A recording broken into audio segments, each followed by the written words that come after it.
pre-diabetic cases in children, unfortunately, have doubled in the last 20 years. And that is no matter what the income, the ethnicity, the race, or the education of these kids. Unfortunately, we're seeing in the broad spectrum of ages 12 to 19. Why is that? And how can we head that off? Kind enough to join us this morning on WAKR's Dr. Naveen Uli here on WAKR. Dr. Uli is the director over at Akron Children's Hospitals when we talk about diabetes. And Dr. Uli, thanks for joining us this morning. And let's get into the basic question to start, and that is, why have we seen the increase, the doubled in these cases?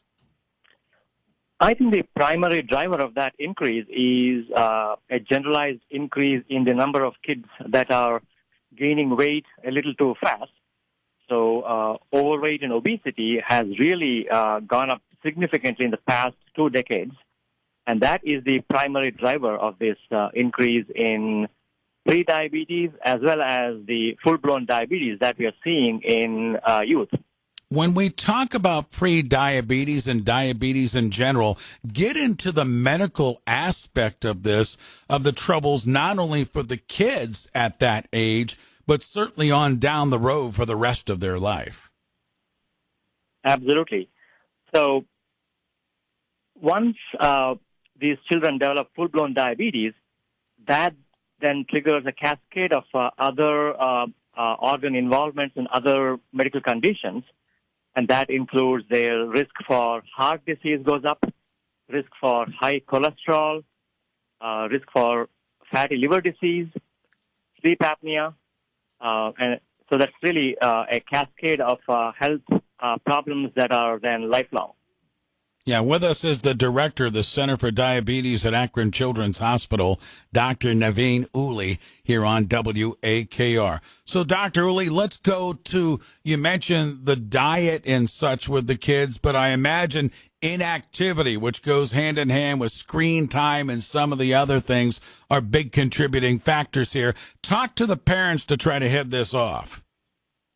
Yeah, so those are, the primary drivers of this also because along with increase in the total amount of calories consumed and the amount of empty calories consumed, those certainly have gone up over the past 2 decades. And along with that, there is also the decrease in physical activity and increase in sedentary behaviors, which is increased screen time. And so they're consuming more calories than before on a daily basis. At the same time, their bodies are burning less calories, and the net effect is that there is increased storage of calories and fat that gives rise to the overweight and obesity, which then puts a lot of stress on their pancreas, which is the source of insulin, which is key in maintaining normal blood sugars. And the final result is that blood sugars start going up, initially as prediabetes, then if the process continues, that then develops into full-blown diabetes. So really, there are lots of factors that contribute to this increase in obesity as well as prediabetes and diabetes. Dr. Uli, if you had to sit down and talk with parents about taking care of these kids and keeping them out of that arena of prediabetes, you talked about diet. You talked about sleep and screen time, but one area, too, that I think parents need to pay attention to, and I'm going to let you expand, is the schedules of these teens and how it's changed so much in the last 20 years, where they're not only doing school, but then they're doing practice here, they're doing this there. They're so involved in so many different activities. Sometimes we overload their schedules, so what is the fallout of that? Is the diet is having a lot of food on the run, the fast food. The diet might not be great. The sleep might not be great. And then they're doing the screen time to play catch up. It all matters. It certainly matters. So when there is breakdown in the schedule and the food intake doesn't happen on a set schedule, and as you said, there is eating on the go, and reliance on prepared, highly processed foods on the go. And as we all know, the highly processed foods are less in nutrients and just loaded with calories and empty calories. And that includes sugars, fats, and salt. And really, they're not getting enough exercise as they used to many decades ago. And their schedule is completely fragmented. And these kids are also putting on a lot of academic activities on their plate. And so sleep is going down. And the next effect is, as we just talked about, which is increase in the weight gain. And then that leads to increase in their risk for prediabetes and diabetes. On board with us is Dr. Naveen Uli, again, Director, Center for Diabetes at Akron Children's Hospital. And Dr. Uli, a lot of parents might not understand screen time in the amount of hours that our children are spending on that. I know you probably have statistics, but you're talking about school time, screen time, and then inactivity, relaxing screen time that all add up. Absolutely, yeah. I think, there's more and more reliance on even academics through screens and less through the printed books. And so even the school education happens on the screen these days. And the past couple of years, what we've seen is with the COVID-19 pandemic, and there's breakdown in education. So a lot of it was virtual, remote. The screen time has really gone through the roof as a result.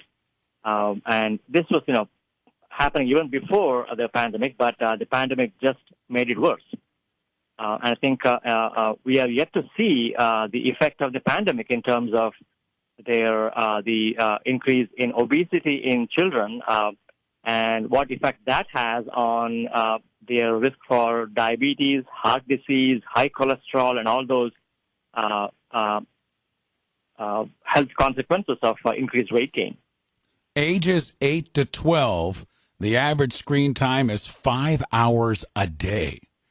Ages 13 to 18, now in the United States, they're hitting 7 hours a day. When you talk about phones, pads, televisions, computers, all that stuff adding up, that's a lot of time being inactive. Dr. Uli, if you had to leave all of us today, parents and all of us in general, with some final thoughts on how to do a better job with the kids to avoid this pre-diabetic arena, what would be some of the thoughts from you?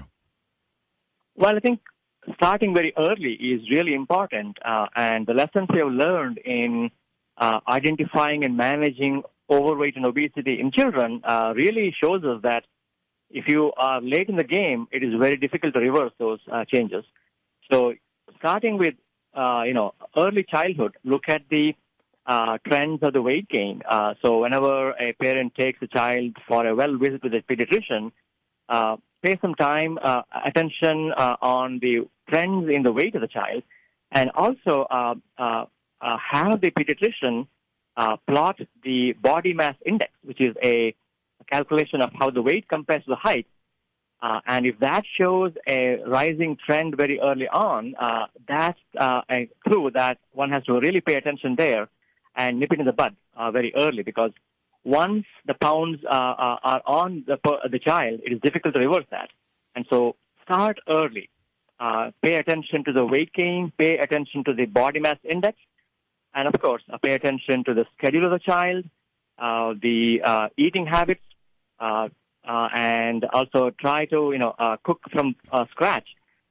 Fresh vegetables, fruits, less processed foods, cut down on sugar-added drinks, the juices and the regular sodas. And kids need physical activity. The recommendation is at least 60 minutes of physical activity per day. And then, as you said earlier, the screen time, really the recommendation is to keep the screen time under 2 hours.